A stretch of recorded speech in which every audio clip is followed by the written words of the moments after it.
Very good morning to all. আমরা যেভাবে আপনাদের প্রমিস করেছিলাম ত্রিপুরা সরকারি কর্মচারী স্বার্থ সম্বন্ধীয় যাই কিছু গুরুত্বপূর্ণ তথ্য উঠে আসবে সব কিছু আমরা সঠিক ইনফরমেশন আপনাদের কাছে পৌঁছে দেব। ইয়েস, এই ভিডিওর মাধ্যমে আপনাদেরকে জানিয়ে দেব আজকের একটি প্রভাবশালী নিউজ পেপারে একটি গুরুত্বপূর্ণ আর্টিকেল উঠে এসেছে। ত্রিপুরার সরকারি কর্মচারীদের 8 পে কমিশন সম্বন্ধীয় কি উঠে এসেছে এবং ত্রিপুরা সরকারি কর্মচারীদের 8 পে কমিশন কবে নাগাদ পাওয়া যেতে পারে এবং 8 পে কমিশনের কত টাকা বেতন বর্ধিত হবে, বকেয়া যে 23% ডিএ রয়েছে এটা কি এই বছরে ত্রিপুরা সরকার মিটিয়ে দেবে। তাছাড়া ফিক্সড পে অনিয়মিত কর্মচারীদের একটি দাবি ছিল কিছুদিন আগে, তাদের ব্যাপারে সরকার কি ভাবনা চিন্তা করছে, 8 পে কমিশনে তারাও কি কোনো বেনিফিট পাবে এবং special executive GRBT offer jail police এবং ফায়ার সার্ভিস অ্যাসপিরেন্ট ভাই বোনরা অনেক দিন ধরে অপেক্ষা করে আছে, তাদের অপেক্ষার অবসান কেন ঘটছে না বা এখন বর্তমান সিনারিও কি রয়েছে, আমাদের কাছে কি ইনফরমেশন রয়েছে, সব কিছু এই ভিডিওর মাধ্যমে জানিয়ে দেব। আশা করি এই ভিডিওটা দেখার পরে ত্রিপুরা সরকারি কর্মচারী 8 পে কমিশন ডিএ সম্বন্ধীয় কোনো কোয়ারি আপনাদের মধ্যে থাকবে না এবং আপনাদের মনে যদি কোনো প্রশ্ন থাকে আশা করি এই ভিডিওর মাধ্যমে আপনারা আপনাদের প্রশ্নের উত্তরগুলি পেয়ে যাবেন। শুরু করার আগে আপনাদেরকে বলে দিই, আপনারা যদি এই চ্যানেলে প্রথমবার এসে থাকেন, এই চ্যানেলে আমরা গভর্নমেন্ট জব ইনফরমেশন, বিভিন্ন কম্পিটিটিভ এক্সামের প্রিপারেশন এবং বিভিন্ন ট্রেন্ডিং টপিক এবং ত্রিপুরা সরকারি কর্মচারী সম্বন্ধীয় স্বার্থ সম্বন্ধীয় বিভিন্ন টপিকগুলো টাইম টু টাইম আপনাদের সামনে তুলে ধরি। যদি আপনি এমন অ্যাসপিরেন্ট বা এমন কর্মচারী হন এই নিউজগুলি আপনার জানার খুবই প্রয়োজন, তাহলে অবশ্যই আমাদের চ্যানেলটিকে সাবস্ক্রাইব করে পাশের অল অপশনাল বেলটিকে প্রেস করে রাখবেন। দায়িত্বের সঙ্গে বলতে পারি সঠিক সময়ে সঠিক ইনফরমেশন আমরা আপনাদের কাছে পৌঁছে দেব। তাছাড়া বিভিন্ন কম্পিটিটিভ এক্সামের কোয়ালিটি মেনটেন নোটস আমাদের কাছে রয়েছে। যদি আপনাদের এমন কেউ থাকে বা এমন কোনো অ্যাসপিরেন্ট থাকে যদি কোনো এক্সামের প্রিপারেশন করছে, তাহলে যদি আমাদের থেকে নোট নিতে হয় আমাদের হোয়াটসঅ্যাপ নাম্বার ভিডিও ডিসক্রিপশন আছে, সেই নাম্বারে যোগাযোগ করে নিয়ে নিতে পারে। প্রিভিয়াস ইয়ারগুলোতে কর্মকর্তা অনলাইন নোটস কেমনটা সাকসেস পেয়েছে একটু খোঁজখবর নেবেন, তারপর আমাদের থেকে নোট নেবেন। আজকের প্রতিবাদী নিউজ পেপারে একটি আর্টিকেল উঠে এসেছে যেখানে বলা হয়েছে কি, 8ম বেতন কমিশন দ্বিতীয় পর্যায়ের বৈঠক। কিছুদিন আগে আমরা জেনেছি বা দেখেছি ত্রিপুরা সরকারি কর্মচারী যে ফেডারেশন রয়েছে 8ম বেতন কমিশন নিয়ে একটি বৈঠক করেছে এবং বৈঠকের ফলস্বরূপ অনেক কিছু আমরা জানতে পেরেছি এবং দ্বিতীয় পর্যায়ের বৈঠক আমি একটু জুম করে আপনাদের দেখিয়ে দিচ্ছি, যেটা বৃহস্পতিবার সম্পন্ন হয়েছে। এখানে কি বলা হয়েছে আপনারা দেখুন, 8ম বেতন কমিশন এক দেশ এক বেতন কাঠামোর দাবিতে বৃহস্পতিবার পরিসরে রাজ্যের বিভিন্ন স্তরের নেতৃত্ব এক জায়গায় এসেছে। ইতিমধ্যে আগরতলা প্রেস ক্লাবে বৈঠকও করেছেন তারা। বৃহস্পতিবার দ্বিতীয় বৈঠক অনুষ্ঠিত হয় রাজধানীর ক্ষুদিরাম বসু ইংলিশ মাধ্যম স্কুলে। 8ম বেতন কমিশন এক দেশ এক বেতন কাঠামো বিষয়ে আলোচনা হয়। এই পর্বে দ্বিতীয় স্তরের নেতৃত্ব উপস্থিত ছিলেন। এখানে বলা হয়েছে যে তাদের দাবি এক দেশ এক বেতন কাঠামো হওয়া প্রয়োজন। কেন, কিছুদিন আগে আমরা দেখেছি ক্যাবিনেটে এক দেশ এক ভোট নিয়ে একটি প্রস্তাব পেশ হয়েছিল, যদিও এটা এখনো বর্তমানে পেন্ডিং রয়েছে। সুতরাং এক দেশ এক ভোট যেহেতু প্রস্তাব ক্যাবিনেটে পেশ হতে পারে, তাহলে এক দেশ এক বেতন কাঠামো সেটাও হওয়া স্বাভাবিক। এটাই ত্রিপুরা কর্মচারীদের দাবি যে এক দেশ এক বেতন কাঠামো হতে হবে। সুতরাং ত্রিপুরা সরকারের কাছে তাদের দাবি যে 8ম বেতন commission as per central government যেভাবে দিয়ে থাকে সিমিলার 8ম বেতন কমিশন ত্রিপুরা সরকারি কর্মচারীদের দিতে হবে। তারা টাইম টু টাইম বৈঠক করতে থাকবে এবং সরকারের কাছে তাদের দাবি জানাতে থাকবে এবং তারা আশাবাদী যে 8ম বেতন কমিশন কেন্দ্রীয় সরকারের সমতুল্য বেতন কমিশন ত্রিপুরা সরকারি কর্মচারীদের প্রদান করা হবে। এবং এই ভিডিওর মাধ্যমে আমরা আপনাদেরকে জানিয়ে দেব যে 8 পে কমিশন আপনারা কবে নাগাদ পেতে পারেন এবং 8 পে কমিশন পাওয়ার ফলে আপনাদের বেসিক স্যালারি কত টাকাতে কত টাকা হবে। আমাদের কাছে একটা সুন্দর ডিটেলস চার্ট রয়েছে, সেই চার্ট থেকে আপনাদেরকে আমরা দেখিয়ে দেব নেক্সট পেজে। আপনারা দেখতে থাকেন আপনাদের স্যালারি বেসিক কত রয়েছে বর্তমানে, বাড়ার পরে কত টাকা আপনাদের বাড়বে সেটাও আপনারা মিলিয়ে নেবেন। আচ্ছা, ত্রিপুরা সরকারি কর্মচারীদের দাবি 8 পে কমিশন কবে নাগাদ পেতে পারে। আমাদের অ্যানালাইসিস বা আমাদের যে আমরা বিবেচনা করছি আমাদের অ্যানালাইসিস অনুসারে ত্রিপুরা সরকারি কর্মচারীরা পে কমিশন পাওয়ার সম্ভাবনা রয়েছে। এখন বর্তমানে যদি আমরা দেখি ত্রিপুরা সরকারি কর্মচারীদের 23% ডিএ বকেয়া রয়েছে। তবে সরকার এমনটা চিন্তা ভাবনা করবে যে 8 পে কমিশন দেওয়ার আগে 23.8% ব্যবধানটা কিভাবে কমানো যেতে পারে। এবং আমাদের অ্যানালাইসিস অনুসারে 7 থেকে 8% আপনারা মে থেকে জুন মাসে ত্রিপুরা সরকারি কর্মচারীদের ডিএ পাওয়ার সম্ভাবনা রয়েছে, এবং 2025 সালে আরেক দফা, দ্যাট মিনস নভেম্বর থেকে ডিসেম্বর লাস্টের দিকে আরেক দফা ডিএ পাওয়ার সম্ভাবনা রয়েছে। 23% ডিএ থেকে এই বছরই মিনিমাম 14 থেকে 15% ডিএর ব্যবধানটা কমানোর সম্ভাবনা রয়েছে। যদি 14% ডিএ কমানো হয়, তারপরও ডিএ থাকবে আরও 9 থেকে 10%, যেটা 2026 সালে এটা কমানো হবে, এবং ডিএর ব্যবধানটাকে কমিয়ে জিরোতে আনার চেষ্টা করা হবে। জিরোতে আনার চেষ্টার পরে 2027 সালের লাস্ট দিকে pay commission, similar pay commission, কেন্দ্রীয় সরকারের সমতুল্য পে কমিশন লাগু করার সম্ভাবনা রয়েছে। কেন? 2028 সালের ফেব্রুয়ারি মাসে ত্রিপুরা বিধানসভার ইলেকশনের আগ মুহূর্তে এই পে কমিশন ত্রিপুরা লাগু করার সম্ভাবনা রয়েছে। কেন? বিজেপি সরকার, বর্তমান সরকার এটাই চাইবে যে এই 2028 বিধানসভা কিভাবে তারা ম্যাক্সিমাম ভোটে পাস হয়, এবং তাদের হাতে এটাই সবচেয়ে বড় হাতিয়ার রয়েছে, কর্মচারীদের এই পে কমিশন। তাছাড়া বর্তমানে আমাদের মাননীয় মুখ্যমন্ত্রী উনি ছিলেন, তিনি কর্মচারী দরদি মুখ্যমন্ত্রী, এবং তৎকালীন যখন সুধীর রঞ্জন মজুমদার মুখ্যমন্ত্রী ছিল কংগ্রেস সরকারের আমলে, উনি কেন্দ্রীয় হারে ত্রিপুরা সরকারি কর্মচারীদেরকে পে কমিশন দিয়েছিলেন, এবং বর্তমানে ত্রিপুরা সরকারি কর্মচারীরা উনার নাম সম্মানের সহিত উনার নাম স্মরণ করে থাকে। তো সুতরাং দ্বিতীয় মুখ্যমন্ত্রী মানিক সাহা, যিনি কর্মচারী থেকে এসেছেন, সুধীর রঞ্জন মজুমদার কর্মচারী থেকে এসেছিলেন, উনি কর্মচারীদেরকে কেন্দ্রীয় সরকারের সমতুল্য পে কমিশন দিয়েছিলেন। এবং সেকেন্ড মুখ্যমন্ত্রী মানিক শাহ, উনিও কর্মচারী থেকে এসেছেন, এবং উনি একজন হনেস্ট পার্সন এবং জনদরদি মুখ্যমন্ত্রী। উনার চিন্তাধারা এটা থাকবে যে উনার নাম যেহেতু ফিউচারে ত্রিপুরা সরকারি কর্মচারীরা সম্মানের সহিত উনার নামকে স্মরণ করে, এবং উনি ইতিহাস গড়তে চাইবেন যে দ্বিতীয় মুখ্যমন্ত্রী উনি হবেন যিনি নাকি কেন্দ্রীয় সরকারের হারে কর্মচারীদেরকে পে কমিশন দেওয়া হয়েছে, যেহেতু কর্মচারীরা বলতে পারে, সেই চিন্তা ভাবনা উনি করবেন। এবং উনার যে একটা অপরচুনিটি সময় রয়েছে 2028, ওই 28টাকে উনি কাজে লাগাতে চাইবেন। সুতরাং ত্রিপুরা সরকারি কর্মচারীরা 2028 বিধানসভার আগে পে কমিশন পাওয়ার কিন্তু সম্ভাবনা রয়েছে। এই কারণে কিছু কারণ রয়েছে যেটা আমাদের অ্যানালাইসিসে উঠে এসেছে, ওই কারণগুলো থেকে আমরা ধরে নিতে পারি যে ত্রিপুরা সরকারি কর্মচারীরা 28-এর আগ মুহূর্তে পে কমিশন পেতে যাচ্ছে। 28-এর আগ মুহূর্তে 2025-26-এর মধ্যে এবং 2027-এর প্রথম কোয়ার্টারে ডিএর যে ব্যবধানটা সেটা কমিয়ে জিরোতে আনা হবে এবং 50%কে ক্রস করানো হবে। তারপরেই যখন পে কমিশন দেবে সরকারের কোনো সমস্যা হবে না। সুতরাং ত্রিপুরা সরকারি কর্মচারীরা এটা ধরে নিতে পারে যে 2025-26-এ তাদের ডিএর ব্যবধানটা টোটালি কমিয়ে দেওয়া হবে এবং 2027-এর লাস্টের দিকে এই পে কমিশন কেন্দ্রীয় হারে পেতে যাচ্ছে। এটা ওরা আশা রাখতে পারে, ত্রিপুরা সরকারি কর্মচারীরা আপনারা আশা রাখতে পারুন। এখন কথা হলো যে ফিক্সড পে এবং অনিয়মিত কর্মচারীদের কি হবে।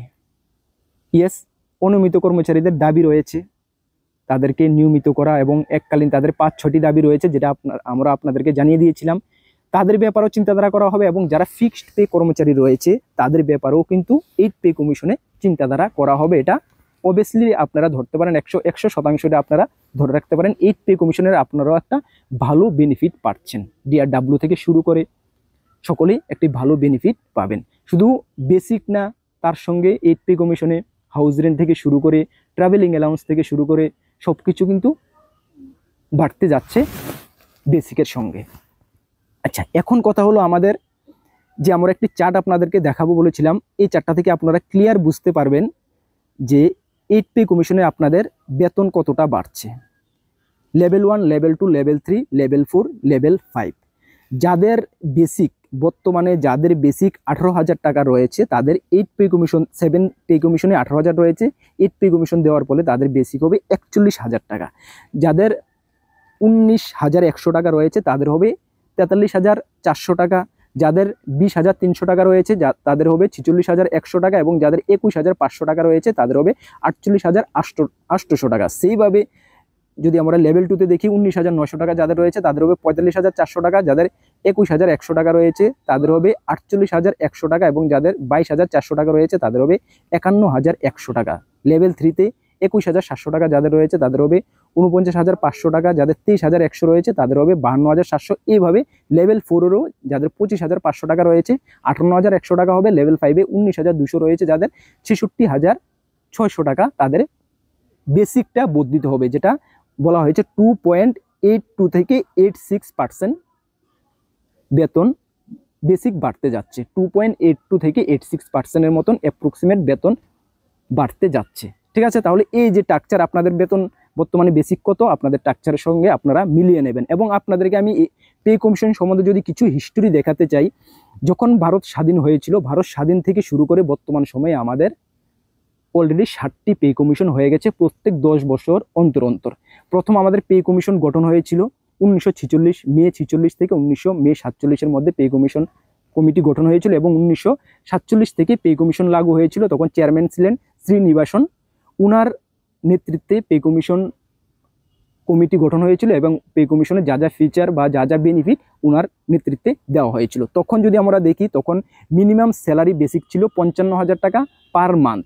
আপনারা বুঝে নিন, 1947 সালে একজন এমপ্লয়ির মিনিমাম যিনি গ্রুপ ডি এমপ্লয়ির বেসিক ছিল 55,000 টাকা পার মান্থ, মাসে 55,000 টাকা বেসিক ছিল। ঠিক আছে, এবং ম্যাক্সিমাম ছিল 2,000 টাকা, যেখানে বেনিফিশিয়ারি 1.5 মিলিয়ন এমপ্লয়ি বেনিফিট হয়েছিল। 1.5 মিলিয়ন এমপ্লয়ি বা পেনশনার বেনিফিট হয়েছিল। এবং সেকেন্ড পে কমিশন হয়েছিল 1957 সালে, মানে 10 বছর অন্তর। তখন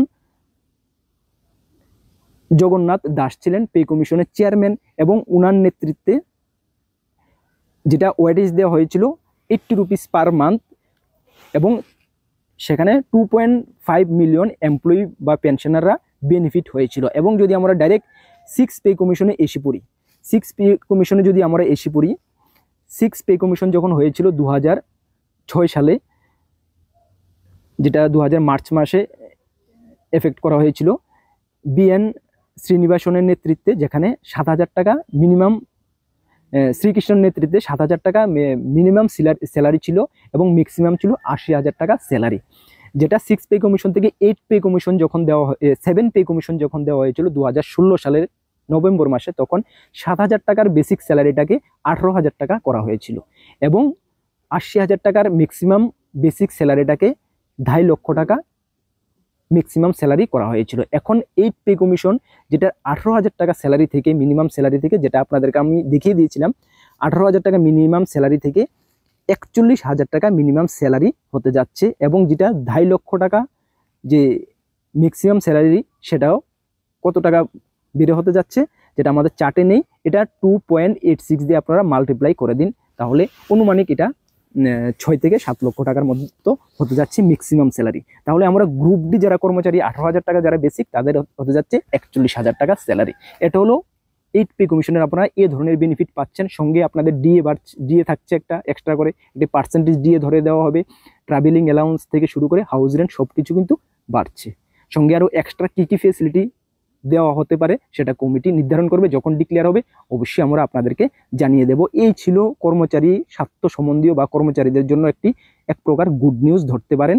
2027-এর লাস্ট বা 2028 সালে কিন্তু আপনারা পে কমিশন পাওয়ার সম্ভাবনা রয়েছে অ্যাজ পার আওয়ার অ্যানালাইসিস। ঠিক আছে, যখন কোনো তার মাঝখান দিয়ে গুরুত্বপূর্ণ আপডেট আসবে অবশ্যই আমরা আপনাদেরকে জানিয়ে দেবো। এবং নতুন দর্শক হয়ে থাকলে অবশ্যই চ্যানেলটিকে সাবস্ক্রাইব করে রাখবেন, এবং আপনাদের কলিগদের মাঝে ভিডিওটি শেয়ার করে তাদেরকেও জানার সুযোগ করে দেবেন। এখন আমাদের গুরুত্বপূর্ণ পয়েন্ট হলো কি, special executive result, GRBT group D offer, jail police এবং ফায়ার সার্ভিস রেজাল্ট এবং পরীক্ষা। অ্যাকচুয়ালি এই টপিকটা নিয়ে ভিডিও আনার জন্য তোমরা অনবরত কমেন্টস করছো, বাট এটা নিয়ে যখন আমি ভিডিও নিয়ে আসবো, আমি ভাবি আমি কি ভিডিও নিয়ে আসবো। বিভিন্ন সোর্স থেকে আমি ইনফরমেশন নেওয়ার জন্য আমি 2-4 দিন ধরে কিন্তু ট্রাই করছি, বাট আনফর্চুনেটলি এই টপিক নিয়ে আমার ভিডিও নিয়ে আসার একদম ইচ্ছেই করে না। কেন ইচ্ছে করে না? দেখো, তোমাদের কাছে যখন আমি নতুন কিছু প্রেজেন্ট করতে পারবো না, নতুন কিছু নিউজ দিতে পারবো না, তাহলে তোমাদের কাছে আমি কি ভিডিও নিয়ে আসবো? বাট অনেকে কিন্তু কমেন্টস করো, দাদা স্পেশাল এক্সিকিউটিভ নিয়ে আপনি কেন কোনো কথা বলছেন না? দেখো ভাই, তোমরা বুঝতে চেষ্টা করো, স্পেশাল এক্সিকিউটিভে যখন কোনো আপডেট থাকবে তখনই তো আমি ভিডিও নিয়ে আসবো, বা যখন কোনো আপডেট থাকে না, যখন কোনো ভিডিও নিয়ে আসি, তোমরাই আবার অনেকে কমেন্টস করো নতুন কোনো আপডেট ছাড়া আপনি ভিউর জন্য নাকি ভিডিও নিয়ে আসছেন। তোমরা কমেন্টস করো, কারণ ভ্যারাইটিস মানে চিন্তাধারা তোমাদের মাধ্যমে রয়েছে, ভ্যারাইটিস এক্সপিরিয়েন্স তোমরা রয়েছে, স্বাভাবিক একজনের একরকম মাথায় আসবে। বাট রিয়েলি তোমাদেরকে এতটুকু আমি বলি যে গত দুদিন ধরে তোমাদের কমেন্টস দেখে আমি একটি ভিডিও নিয়ে আসবো ভাবছি, বাট গত দুদিন ধরে আমি অনেক চেষ্টা করেছি স্পেশাল এক্সিকিউটিভ রেজাল্ট নিয়ে পুরাটা কি বলবো, পুরাটা সাসপেন্স একটি মানে রয়েছে, মানে কোথাও থেকে রাইট ইনফরমেশন পাওয়া যাচ্ছে না যে স্পেশাল এক্সিকিউটিভের রেজাল্টটা কেন এত ডিলে হচ্ছে। মাননীয় মুখ্যমন্ত্রী নিজে বলেছে যে কিছুদিনের মধ্যে, কিছুদিন যে বলেছেন সেটাও কিন্তু প্রায় 1 মাসের উপরে হয়ে গেছে। তো কেন এটা রেজাল্ট দেওয়া হচ্ছে না, কি কারণ? কোনো একটা বিগ কারণ হয়তোবা রয়েছে যেটা আমাদের জানা নেই, বা এটা মানে কি বলবো, এটা আউট হচ্ছে না, কোনো একটা ইন্টারনাল কোনো হয়তোবা কোনো কারণ রয়েছে, সেই কারণে এটা রেজাল্টও দেওয়া হচ্ছে না, বা এটা নিয়ে কোনো কথাও বলা হচ্ছে না, বা কোনোখান থেকে কোনো ইনফরমেশনও পাওয়া যাচ্ছে না। এটা হলো বর্তমান স্পেশাল এক্সিকিউটিভ রেজাল্ট নিয়ে সিনারিও। একদম মানে রিয়েলি তোমরা দেখেছো, সময় সময় আমি অনেক জায়গায় ভিজিটও করেছি, তোমাদেরকে আমি ব্লগের মাধ্যমে ভিডিও দিয়েছি যে তোমাদের স্পেশাল এক্সিকিউটিভ রেজাল্ট নিয়ে same S GRBT group D offer, same ভাবে জিআরবিটি গ্রুপ ডি অফার। তবে জিআরবিটি গ্রুপ ডি অফারের ব্যাপারে কিছু একটা আমাদের কাছে ইনফরমেশন এসেছে, যেটা নাকি তোমাদের মার্চ মাসের দিকে অফার ডিস্ট্রিবিউশন একটি প্রোগ্রাম হওয়ার সম্ভাবনা রয়েছে, এবং তোমাদের এপ্রিল মাস থেকে জয়েনিং, নতুন বৎসর থেকে, নতুন ফাইন্যান্সিয়াল ইয়ার থেকে তোমাদের জয়েনিং করানো হতে পারে, এমন একটা আমাদের কাছে ইনফরমেশন রয়েছে। তার মাঝখান দিয়ে যদি কোনো ইনফরমেশন আসে অবশ্যই আমি তোমাদেরকে জানিয়ে দেবো। এবং জেল পুলিশ এবং ফায়ার সার্ভিসের কোনো নতুন কোনো ইনফরমেশন নেই, কোথাও থেকে কোনো ইনফরমেশনই পাওয়া যাচ্ছে না, কোথাও থেকে কোনো ইনফরমেশন পাওয়া যাচ্ছে না। কেন এগুলো নিয়ে চুপচাপ, কোথাও কোনো ইনফরমেশন নেই, কোনো আপডেট নেই, কোনো প্রোগ্রেস রিপোর্ট নেই, কোনো কিচ্ছু হচ্ছে না। কি কারণে সেটার জানা নেই। তোমরা অনেক দফা দফা ডেপুটেশন দিয়েছো, তোমাদেরকে আশ্বাস দেওয়া হয়েছে যে কিছুদিনের মধ্যে এগুলো শুরু হবে, কিন্তু কেন এগুলো হচ্ছে না? মানে এটা নিয়ে কোনো মানে কি বলবো, যখন কোনো ইনফরমেশন অফিসিয়ালি না বের হয় আমরা তো তোমাদেরকে কোনো ইনফরমেশন দিতে পারি না। আর তোমরা এতটুকু আমাদের চ্যানেলের উপর ট্রাস্ট রাখো, কর্মকর্তা উন্নয়নের উপরে এতটুকু তোমাদের বিশ্বাস, যাই আমরা ইনফরমেশন দেবো তোমরা এতটুকু জানো বা এতটুকু বিশ্বাস রাখো, তার জন্য আমি খুবই মানে কি প্রাউড ফিল করি নিজের উপরে, যে তোমরা কর্মকর্তা অনলাইন থেকে যা ইনফরমেশন দেওয়া হবে একদম রাইট ইনফরমেশন দেওয়া হবে। কারণ আমরা আলতু ফালতু ইনফরমেশন আমরা মানে কি বলবো, এই চ্যানেলের আমরা রেপুটেশন খারাপ করতে চাই না। তোমাদের যে বিশ্বাসটা এটা আমরা বজায় রাখতে চাই। বিলিভ করো my dear aspirant, jail police fire সার্ভিসের কোনো আপডেট, নতুন আপডেট আমাদের কাছে নেই। আমরা নিতে চেষ্টা করেছি, কোনো আপডেট নিতে পারিনি। জিআরবিটি গ্রুপ ডির অফার আপডেট নিতে চেষ্টা করেছি, বাট কিছু একটা ক্লু পেয়েছি, আমরা ইনফরমেশন পেয়েছি যেটা নাকি মার্চ মাসের দিকে তোমাদের অফার ডিস্ট্রিবিউশন প্রোগ্রাম হতে পারে। বাট কতটুকু ট্রু বা কতটুকু ফলস সেটার কিন্তু সত্যতা অ্যাডভান্স বলা যায় না। স্পেশাল এক্সিকিউটিভ নিয়ে টোটালি সাসপেন্স, কোনো মানে আপডেট কেউ বলতে চাচ্ছে না, বা কোথাও থেকে কোনো হেড অফিস থেকে কোথাও থেকে কোনো ইনফরমেশন পাওয়া যাচ্ছে না। এর মাঝখান দিয়ে কিছু ইনফরমেশনও পাওয়া যাচ্ছে যেটা নাকি মানে যাই হোক, এটা মানে ইনফরমেশনের কোনো সঠিক মানে সত্যতা আমি মানে বলিনি, বাট সেই কারণে আমি যাই হোক, এটা তোমাদের এই ভিডিওর মাধ্যমে বলাটা ঠিক হবে না, বাট তোমরা এটা হাইলাইট করে দেবে কেন। আচ্ছা, মানে যেটা পেয়েছি এটার কোনো ট্রু মানে সত্যতা নেই, কারণ সত্যতা না থাকলে বা রাইট না থাকলে আমি চ্যানেল তোমাদের কাছে বলতে চাই না। তবে স্পেশাল এক্সিকিউটিভ বর্তমানে সাসপেন্স, তোমাদের রেজাল্ট নিয়ে কেউ কোনো কথা বলছে না, কবে নাগাদ হবে যদি আমরা ইনফরমেশন পাই এতটুকু বিশ্বাস রাখো, তোমাদেরকে আমরা সঠিক সময়ে জানিয়ে দেবো। এবং সর্বপ্রথম আমরাই তোমাদেরকে ইনফরমেশন দিয়ে দেবো যে হ্যাঁ তোমাদের রেজাল্ট এই ওয়েবসাইটে পাবলিশ হচ্ছে, বা এখান থেকে তোমরা তোমাদের রেজাল্ট কালেক্ট করো, এতটুকু তোমরা বিশ্বাস রাখতে পারো। আর যদি নতুন দর্শক হয়ে থাকে অবশ্যই আমাদের চ্যানেলের সঙ্গে থাকবে এবং সাবস্ক্রাইব করে পাশের অল অপশন বেলটিকে প্রেস করে রাখবে। এবং স্পেশাল এক্সিকিউটিভ প্রার্থী তোমাদের জন্য আমিও মানে আমার খুবই খারাপ লাগে, তোমাদেরকে এতটুকু আমি আশ্বাস দিতে পারি, এতটুকুই বলতে পারি, স্পেশাল এক্সিকিউটিভ রেজাল্ট যখন হবে তো হবেই। এটার জন্য নিজের মূল্যবান সময়টা, লাইফের যে একটা দিন সময়, সেটা কিন্তু তোমার কাছে অনেকটা মূল্যবান। এই মূল্যবান সময়টা ওয়েস্টেজ করবে না। যদি তোমার কোয়ালিফিকেশন থাকে অন্যান্য জবের, তুমি ফর্ম ফিল আপ করো, প্রিপারেশন শুরু করো। রেলওয়ে গ্রুপ ডি যেটা মাধ্যমিক পাশের ফর্ম ফিল আপ 23 তারিখ থেকে, এই মাসের 23 তারিখ থেকে শুরু হয়েছে। এটা ফর্ম ফিল আপ করো, প্রিপারেশন শুরু করো। আমরা তোমাদেরকে আমাদের ইউটিউব চ্যানেলের মাধ্যমে ফ্রি প্রিপারেশন করাচ্ছি, আরও প্রিপারেশন আমরা করাবো। এতটুকু তোমাদেরকে আমরা আশ্বাস দিতে পারি, এতটুকু তোমাদেরকে আমরা হেল্প করতে পারি। আমাদের হাতে কিছু নেই, যখন কিছু থাকবে অবশ্যই আমরা জানিয়ে দেব। নিজের মূল্যবান সময়টাকে ওয়েস্টেজ করবে না, নষ্ট করবে না। লাইফ একবার পেয়েছো, এই লাইফটাকে কাজে লাগাও। এভারেজ সকলেরই আমাদের একটা এভারেজ আয়ু রয়েছে, ওই আয়ুকালের একদিন চলে গেছে মানে কি আমাদের আয়ু থেকে একদিন চলে গেছে, দ্বিতীয়বার এই পৃথিবীতে আমরা আর ঘুরে আসবো না। এতটুকু বিশ্বাস রাখো। তোমাদের উপরে তোমাদের পরিবারের মা বাবার সকলের আশা ভরসা রয়েছে। শুধু স্পেশাল এক্সিকিউটিভ করে করে তোমার লাইফটাকে নষ্ট করে দিও না। যখন হবে এটা হবে, এটার জন্য কেন এত অপেক্ষা করে নিজেকে এত মানে পেনিক হচ্ছ তোমরা? কোনো পেনিক হবে না মাই ডিয়ার স্টুডেন্ট। আবারও বলছি, যখন কোনো ইনফরমেশন আসবে আমরা জানিয়ে দেবো, এবং আমরা তোমাদেরকে সর্বসাইড দিয়ে আমরা হেল্প করতে রাজি। তোমরা প্রিপারেশন শুরু করো। রেলওয়ে গ্রুপ ডির ভালো একটা ভ্যাকেন্সি নিয়ে শুধুমাত্র মাধ্যমিক পাস যোগ্যতায় ফর্ম ফিল আপ শুরু হচ্ছে, ফর্ম ফিল আপ করো। আপকামিং জিআরবিটি 2 আসবে, সেটার জন্য প্রিপারেশন করো। আমরা অলওয়েজ তোমাদের সঙ্গে রয়েছি। এতটুকুই আমি বলতে পারি, আমার তরফ থেকে এতটুকুই তোমাদেরকে আশ্বাস দিতে পারি। এর থেকে আমি আর কিছু আশ্বাস দিতে পারি না। যখন হবে আমরা তোমাদেরকে জানিয়ে দেব। সকলকে বেস্ট অফ লাক। তোমাদের দিন ভালো থাকুক, ভগবান তোমাদের মঙ্গল করুক। জয় হিন্দ, বন্দে মাতরম।